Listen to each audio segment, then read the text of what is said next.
ఉన్న బంగారాన్ని విడిపించి ఆ రోజు ఆన్లైన్ రేటుకే మేము కొంటాం. Sharma gold company. నమస్కారం, నేను గీతాంజలి. లలితా సహస్రనామం పట్ల మనకున్నటువంటి సందేహాలను నివృత్తి చేయడానికి ఇవాల్టి కార్యక్రమంలో మనతో పాటు ఉన్నారు ప్రముఖ ఆధ్యాత్మికవేత్త డాక్టర్ అనంతలక్ష్మి గారు. అమ్మ నమస్కారం అండి. ఇప్పుడు జగన్మాత అని అంటాం కదా, అందరికీ మరి తల్లి లాంటిది. తెలుసో తెలియకో ఇలాంటి తప్పులు చేసినప్పుడు ఆవిడ మరి చిన్నపిల్లలు కదా వీళ్ళు అని చెప్పి ఆవిడ మరణిస్తారా, మరి పనిష్మెంట్గా ఏమన్నా మరి అలా ఎట్లా? అమ్మవారితో మనం అనుసంధానం అయినప్పుడు మన మనస్సు మన ప్రేమని బట్టి ఆవిడ మన భక్తి ఎంత ఉందో దాన్ని బట్టి అనుగ్రహిస్తారు. ఆ అనుగ్రహించేటప్పుడు అమ్మా నాకు ఇది కావాలని గట్టిగా కోరుకుంటే అయిపోయేదానికి ఇన్ని రకాలు అనాలా? ముందరే చెప్పా కదా, శ్రీమాత్రే నమః నమస్కారం చేసుకుంటే చాలని. అయినా తాపత్రయపడుతూ ఉంటే చిన్నప్పుడు ముద్దు మాటలు మాట్లాడితే బాగుంటుంది, పెద్దయ్యాక తప్పులు మాట్లాడితే మొద్దు మాటలు అవుతాయి, బాగుండవు. చిన్నప్పటివైతే తప్పటడుగులు, పెద్దయ్యాక చేస్తే తప్పుటడుగులు. తప్పటడుగులు ముద్దు కానీ తప్పుటడుగులు ముద్దు కాదు కదమ్మా. ఎంతకాలం నువ్వు తప్పులు చదువుతావు? మొదట్లో నువ్వు తప్పు చదివితే పర్వాలేదు, అమ్మవారిని పట్టుకుని దుష్ట దురాచార అంటే ఆవిడ గనక ఊరుకుంది, ఈ పాటికి మన్ని ఈ చెంప ఆ చెంప వాయించకుండా. ఎంత దయగలిగింది, ఊరుకుంది కదా.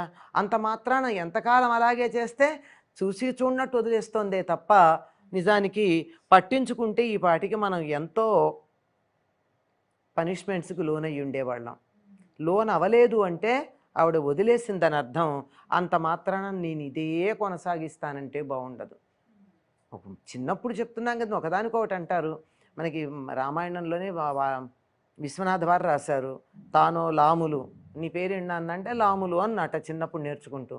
పెద్దయ్యాక కూడా లాములు అంటే ఊరుకుంటామా మనం? అప్పుడు పర్వాలా, ముద్దు ముద్దుగా ఉంది. తర్వాత తండ్రి పేరు ఎవరయ్యా? దాచాత మాలాలు అంటే దశరథ మహారాజు అని అనడానికి కుదరక దాచాత మాలాలు అన్నాడు. మరి నేను అంటే అమ్మగాలు అన్నాడు. అమ్మగాలు అంటే కాదు నాన్న, నా పేరు కౌసల్య అంటే పలకటం రాలేదుట. రాకపోతే ఆవిడ గట్టిగా కౌగులించుకుని ఏం పర్వాలేదు నాన్న, నాకు పేరే లేదురా, నేను అమ్మనేరా అంది. తర్వాత అంతే. ఇది శాశ్వతమా? అప్పుడు ఏదో 10 నెలల పిల్లాడు లాములు, అమ్మగాలు, దాచాతమాలాలు అంటే బాగుంది, కానీ అంత అయ్యాక కూడా అలాగేనా? అప్పుడు ఊరుకున్న అమ్మ నీ పేరేమిటంటే లాములు అంటే ఊరుకుంటుందా 25 ఏళ్ళు వచ్చాక? అంచేత మొదట్లో 1 2 తప్పులు చేస్తే జగన్మాత ఊరుకుందని we can not take it for granted కదా. తీసుకోవద్దలా. అదే కదా, మనమే ఊరుకోము. ఎంతకాలం? తెలిసి ఎందుకు చేస్తాం? తెలియక చేస్తే ఊరుకుంటుంది. అజ్ఞాని నామయ అని మనం అనుకుంటాం. అజ్ఞానంతో నేను ఏదన్నా చేస్తే పర్వాలేదు, కానీ చెప్తూనే ఉన్నావు నువ్వు చేసే తప్పని 100 మంది చెప్తున్నారు, అయినా నువ్వు మళ్ళీ అదే తప్పు చేస్తున్నావు అంటే ఆవిడ ఎందుకు ఊరుకోవాలి? ఇంత 100 మంది రూపంలో వచ్చి ఆవిడ చెప్పింది నువ్వు చేసే తప్పని, మళ్ళీ నువ్వు చేస్తున్నావంటే నీకు లెక్కలేదు. నేనేం చేసినా ఊరుకుంటావు అని నువ్వు చాలా ధైర్యంగా ఉన్నావు. నీ ధైర్యం నువ్వు ఉండు, నాకేం సంబంధం అంటుంది. శిక్షార్హులే. అంచేత ఆవిడ చాలా దయామయురాలు గనకే మనం ఇన్ని తిట్లు తిడుతుంటే ఆవిడ భరించి ఊరుకుంటోంది. నిజంగా ఆవిడ తిట్టుకి గనక మన మీద ప్రతీకారం తీర్చుకుని మనని శిక్షించాలనుకుంటే ఎక్కడుండేవాళ్ళం మనం? అసలు ఉండేవాళ్ళం. అర్థమైంది కదమ్మా. తప్పు ఎందుకు ఊరుకోదు, ఎందుకు సరిగ్గా అనాలి అని.